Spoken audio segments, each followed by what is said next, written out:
నీకోసం ఎదురు చూస్తున్నారు. సంధ్య, కిరణ్, నువ్వు లేకుండా నేను ఉండలేను. ఇంతకాలం భరించాను కానీ ఇక నా వల్ల కాదు. సంధ్య ఏంటిది? లేదు కిరణ్, నాకు నువ్వు కావాలి. నేను లైఫ్ లో నీతో ఉంటాను. పద, వెళ్ళిపోదాం. ఎక్కడికైనా సరే నీతో వచ్చేస్తాను. సంధ్య ఏంట మాటలు? ఆవేశంలో డెసిషన్ తీసుకోవడం మంచిది కాదు. ఇప్పుడు మనం వెళ్ళిపోతే మీ పెద్దవాళ్ళ పరువు ఏమవుతుందో ఒక్కసారి ఆలోచించు. నాకు పెద్దవాళ్ళు వద్దు, వాళ్ళ పరువు వద్దు, ఏమీ వద్దు. మనం కలిసి ఉండాలంతే. మనం కలిసి ఉండడం కుదరని పని. ఎందుకు కుదరదు?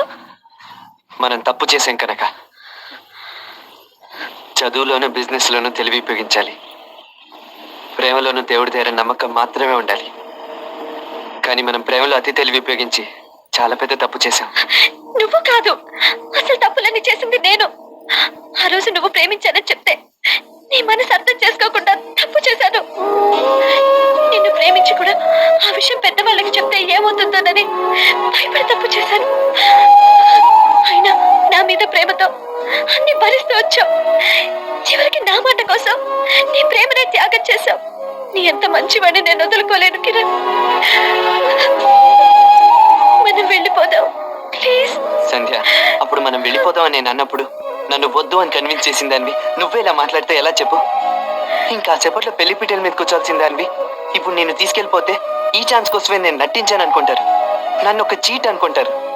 పోనీ దానికి తెగించి మనం వెళ్ళిపోయావే అనుకో, రేపు నేను నీకు అన్ని ఇవ్వగలిగినా ఎప్పుడైనా నీకు నీ పేరెంట్స్ ని చూడాలనిపిస్తే మాత్రం నేనేమీ చేయలేను. ఎందుకంటే ఇంత అవమానం జరిగాక వాళ్ళు నీ మొహం కూడా చూడరు. నువ్వు నీ పుట్టింటికి శాశ్వతంగా దూరం అయిపోతావు. తల్లిదండ్రులను ఎదిరించి వచ్చేసిన మా వదినకు కూడా ఇలాగే జరిగింది. రేపు నీ పరిస్థితి కూడా అంతే. ఇప్పుడు నీ తల్లిదండ్రుల గౌరవం నిలబెట్టాల్సిన బాధ్యత నీ మీద ఉంది. నా మాట విను ప్లీజ్.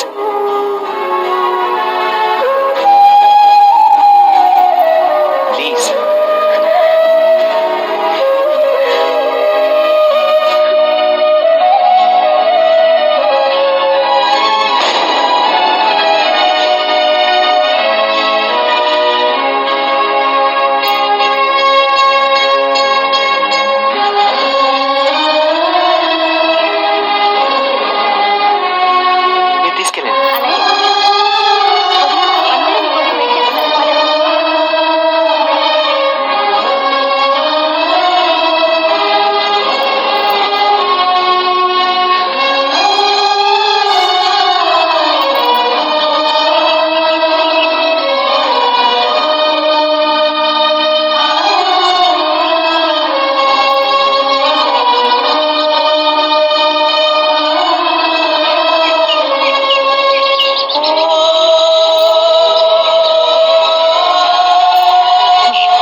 చిన్ని, నువ్వు నా కూతురుగా.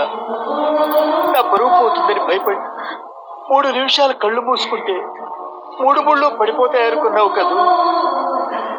నేను జీవితంలో అన్ని అనుభవించి ఆఖరి మెట్టు మీద ఉన్నానమ్మా. నువ్వు ఇప్పుడే జీవితంలోకి అడుగు పెడుతున్నావు. నీకోసం తన ప్రేమని జీవితాన్ని త్యాగం చేసి